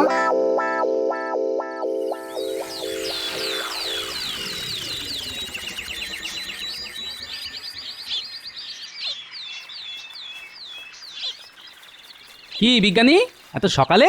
নাও তোমার মোমের নকশা হয়ে গেছে। গোপাল, এটা কিন্তু জল ভর্তি গামলার মধ্যে রাখতে হবে, নইলে গলতে শুরু করলে কিন্তু ছাপ উঠে যাবে, পড়তে অসুবিধা হবে। হ্যাঁ, কাল রাতে চোর এসেছিল, ভাগ্যিস আপনার কাছে রেখে এসেছিলাম।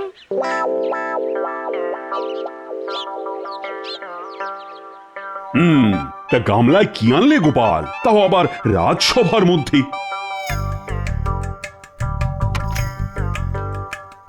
একটা মাছ মহারাজ, আপনাকে দেব বলে নিয়ে এসেছি। ইয়া বড় একটা বোয়াল মাছ, যার মধ্যে রাজকুমারী হীরের আংটি থাকলেও থাকতে পারে। তা বলে একেবারে রাজসভায় আনার কি দরকার ছিল?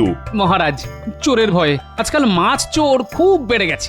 দেখো গোপাল, তোমার কথার হিয়ালি ধরার মতো বুদ্ধি আমার নেই। যাই হোক গোপাল, এই নকশা রহস্যের কিছু কিনারা হলো? গোপাল কি বলবে মহারাজ? বলবো তো আমি। কেন তুমি বলবে কেন?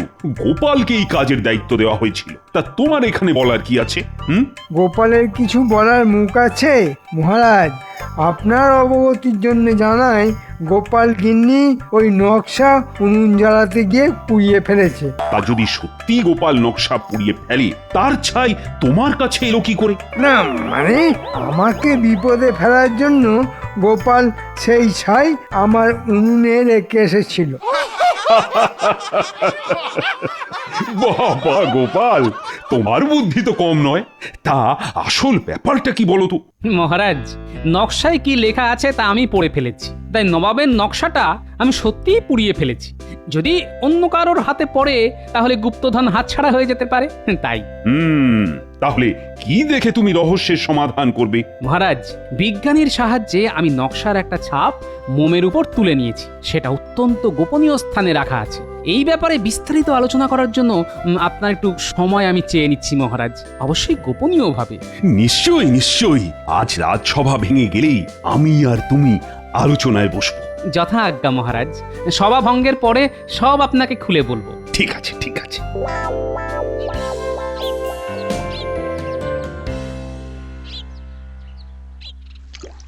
মহারাজ, এই নকশাটা আসলে একটা হেঁয়ালি, উল্টো করে লেখা খাঁটি বাংলা, কিন্তু উল্টো বাংলা পড়া কারোর পক্ষেই সম্ভব হয়নি।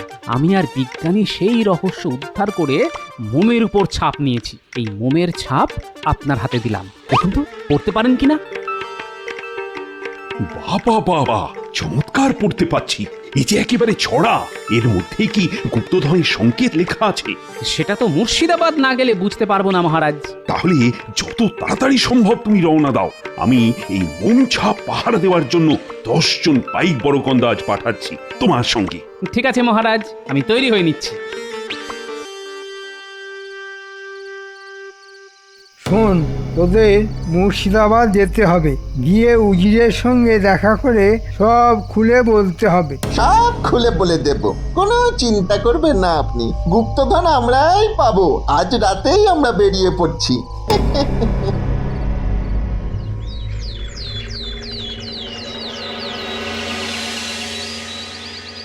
আগে উজির সাহেব, আমাদের কৃষ্ণনগরের মন্ত্রী আপনার কাছে পাঠিয়েছেন। বলো বলো, কি করতে হবে বলো। গোপাল কিন্তু এখানেই আসছে, ও গুপ্তধনের রহস্য উদ্ধার করে ফেলেছে। তিনি আপনাকে বলতে বলেছেন গোপাল যেন এই কাজটা করতে না পারে।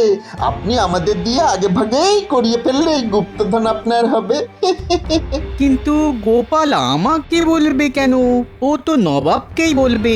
সেখানে তো আপনিও থাকবেন। গোপাল যা করতে বলবে সেটা ভালো করে শুনে নিয়ে আগে ভাগেই আমাদের দিয়ে করিয়ে নেবেন। হ্যাঁ, বুদ্ধিটা মন্ত্রী ভালোই ভেবেছে। দেখি দেখি গোপাল কতটা বলে। আমি জানতাম গোপাল তুমি পারবে। গোপালের কোনো তুলনাই নেই। না না না, এত করে বলবেন না, এখনো কিন্তু গুপ্তধন উদ্ধার হয়নি। তাহলে বলে ফেলো গোপাল, তোমার বুদ্ধির ঝোলাটা এবার খোলো। কি পেলে সেটা তো বলবে নিশ্চয়ই। আসলে হুজুর, বিষয়টা সবাই উদ্ধার করতে পারতো, কিন্তু যিনি এই হেয়ালি লিখে গেছেন তিনি খুবই বুদ্ধিমান। পুরোটাই উল্টো বাংলায় লিখেছেন, তাই কেউ সেটা পড়তে পারেনি। আমি সেটা বুঝতে পেরেছিলাম, তাই মোমের উপর ছাপ নিয়ে নিয়েছি। এই দেখুন, এই দেখুন সেই মোমের ছাপ। এবার পড়তে থাকুন। পেল্লাই যত কেল্লা আছে সেখান থেকে 400 পা, পূবেও না দক্ষিণেও না, উত্তরে আছে বেগুন্ধা, এর মানে তো কিছুই বুঝতে পারছি না, তুমি কি পেরেছো? জি হুজুর।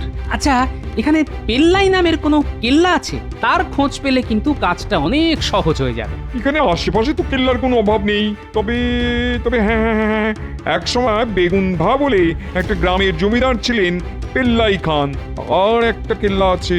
ব্যাস, তবে তো হয়েই গেল। ওখানেই যেতে হবে। মনে হচ্ছে পেল্লাই যত কেল্লা শব্দের মধ্যেই সমাধান লুকিয়ে আছে। আজ রাতেই ওখানে যাওয়া ভালো।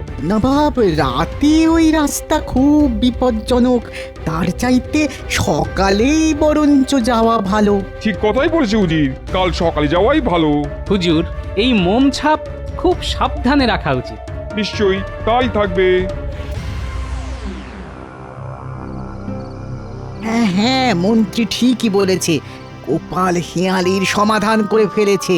মুখস্থ করে রাখো তো, পেল্লাই যত কেল্লা আছে সেখান থেকে 400 পা, পূবেও না দক্ষিণে না, উত্তরে গেলে বেগুনধা।